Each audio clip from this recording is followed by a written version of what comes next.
தாய் செய்தி யூடியூப் நிறுவனத்தினர் என்னிடத்திலே கேட்கின்ற கேள்விக்கான பதிலை தருவதற்கு முன்னதாக விடுதலை சிறுத்தைகள் கட்சியின் சார்பில் தாய் செய்திக்கு மனமார்ந்த வாழ்த்துக்களை தெரிவித்துக் கொள்கின்றேன்.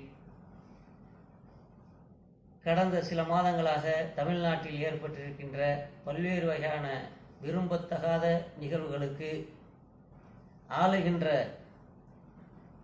திராவிட முன்னேற்றக் கழகத்தை குறை கூறாமல், குற்றம் சாட்டாமல் அரசின் மீது கரிசனத்தோடு நடந்து கொள்கிறீர்களோ என்கின்ற சந்தேக உணர்வோடு கேட்கின்ற அந்த கேள்விக்கான பதிலை தருவதற்கு முன்னதாக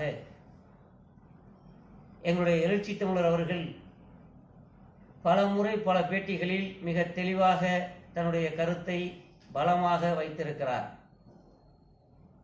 நாட்டிலே ஏற்படுகின்ற பல்வேறு வகையான பிரச்சனைகளுக்கு ஆளுகின்ற அரசு பொறுப்பேற்றிருந்தாலும், அதை சரி செய்ய வேண்டும் என்கின்ற பொறுப்பேற்றிருந்தாலும், அசம்பாவிதம் என்பது வேறு, விபத்து என்பது வேறு. அசம்பாவிதத்தை எதிர்கொள்வது என்பது மிக கடினம். ஆனால் விபத்துகளை தடுப்பதற்கான முயற்சிகளை ஆளுகின்ற அரசுகள் ஏற்படுத்திக் கொள்ளலாம். எப்படி என்று கேட்டால், இன்றைக்கு திராவிட முன்னேற்றக் கழகத்தினுடைய அரசு நாட்டில் ஏற்பட்டிருக்கின்ற பல்வேறு வகையான விரும்பத்தகாத கொலைகள், வழிப்பறிகள், சட்ட ஒழுங்கு பிரச்சனைகள் ஏற்படுகின்ற நிகழ்வுகள் என்று குறிப்பிடுகிறீர்கள். உண்மைதான், நாங்களும் அதை ஆளுகின்ற அரசிற்கு எடுத்து வைத்துக் கொண்டுதான் இருக்கிறோம். ஆனால் ரயில் விபத்து தொடர்ந்து பல மாதங்களாக, இப்பொழுது இன்னும் சொல்ல போனால் இந்த 3வது முறை பிஜேபி அரசு அமைந்ததற்கு பிறகு எத்தனை ரயில் விபத்துகள் ஏற்பட்டிருக்கிறது. அந்த விபத்துகளை மத்திய சர்க்கார் சரி செய்ததா? விபத்துகளை சரி செய்து விடலாம். ஒரு முறை விபத்து ஏற்பட்டால் அது மறுமுறை வராத அளவிற்கு என்ன பாதுகாப்போ அதை செய்ய வேண்டியதுதான் விபத்திற்கு உள்ள முன்னெச்சரிக்கை. ஆனால் அசம்பாவிதம் என்பது அப்படி அல்ல. அசம்பாவிதம், இப்பொழுது உங்களிடத்திலே நான் பேசிக் கொண்டிருக்கிறேன். நீங்கள் என்ன நோக்கத்தோடு என்னோடு பேசுகிறீர்கள் என்று உங்களுக்கு என்னை பற்றி தெரியாது, எனக்கும் உங்களை பற்றி தெரியாது. இதுதான் அசம்பாவிதம். என்னுடன் பேசிக்கொண்டே நீங்கள் எதையாவது என்னை செய்து விடலாம், அல்லது நான் உங்களை ஏதாவது செய்து விடலாம். ஆக அசம்பாவிதங்கள் தான் தமிழ்நாட்டில் அதிகமாக நடைபெறுகிறது. அதை தடுப்பதற்கான முயற்சியில் திராவிட முன்னேற்றக் கழக அரசு ஈடுபடுகிறது.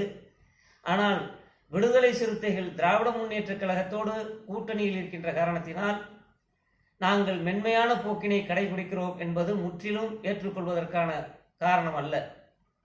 நாங்கள் டாக்டர் கலைஞர் அவர்கள் குறிப்பிட்டதை போல் உறவுக்கு கை கொடுப்போம், உரிமைக்கு குரல் கொடுப்போம் என்கின்ற அந்த தாரக மந்திரத்தை இன்றைக்கு யார் பின்பற்றுகிறார்களோ இல்லையோ, விடுதலை சிறுத்தைகள் பின்பற்றுகிறது. எங்களுடைய தலைவர் எழுச்சி தமிழர் மாத்திரமல்ல, 2ஆம் நிலை தலைவர்களும் முடிந்த நேரங்களிலெல்லாம் அறிக்கைகள் தந்து கொண்டிருக்கிறார்கள். சட்டமன்றத்திலே எங்களுடைய சட்டமன்ற உறுப்பினர்கள், பொதுச் செயலாளர் அண்ணன் சிந்தனை செல்வனோ அல்லது துணை பொதுச் செயலாளராக பணியாற்றி கொண்டிருக்கின்ற சட்டமன்ற உறுப்பினர் SS பாலாஜி அவர்களோ, மேலும் துணை செயலாளராக பணியாற்றி கொண்டிருக்கின்ற சட்டமன்ற உறுப்பினர் ஆலூர் ஷானவாஸ் அவர்களும், பனையூர் பாபு சட்டமன்ற உறுப்பினர் அவர்களும் சட்டமன்றத்திலேயே குரல் கொடுத்து அந்த குரலுக்கு, அந்த கேள்விகளுக்கு உரிய பதில்களையும் அதற்கான நியாயத்தையும் பெறுகின்ற இடத்தில்தான் விடுதலை சிறுத்தைகள் கட்சிகள் இருக்கிறது. திராவிட முன்னேற்றக் கழகத்தோடு கூட்டணியில் இருக்கிறோம் என்பதற்காக யாருக்குமாகவும் நாங்கள் வளைந்து கொடுப்பவர்கள் அல்ல. அது திராவிட முன்னேற்றக் கழகத்திற்கும் தெரியும், மக்களுக்கும் புரியும். நாங்கள் எப்படி பணியாற்றுகிறோம், அனைத்து தரப்பு மக்களுக்குமான பணியை நாங்கள் செய்து கொண்டிருக்கிறோம்.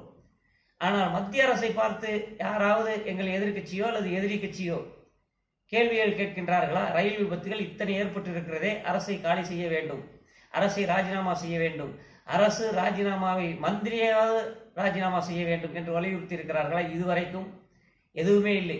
இது ரயில் விபத்து என்பது ஒன்றை மாத்திரம் குறிப்பிடுகின்றேன் உதாரணத்திற்கு.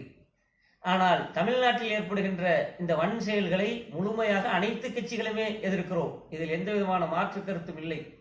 ஆனால் குறிப்பாக திராவிட முன்னேற்றக் கழகத்தில் விடுதலை சிறுத்தைகள் கட்சி இருக்கக்கூடாது, பயணிக்கக்கூடாது என்று குறிப்பிடுகிறீர்கள். அந்த நோக்கத்தில் தான் உங்களுடைய கேள்வி அறிகிறது. நான் அதற்கும் உங்களுக்கு ஆசைக்கு தகுந்த வார்த்தையை தருகின்றேன். நாங்கள் திராவிட முன்னேற்ற கழகத்திலிருந்து கூட்டணியில் விலகிக் கொள்கிறோம். ரைட், விலகிவிட்டோம்.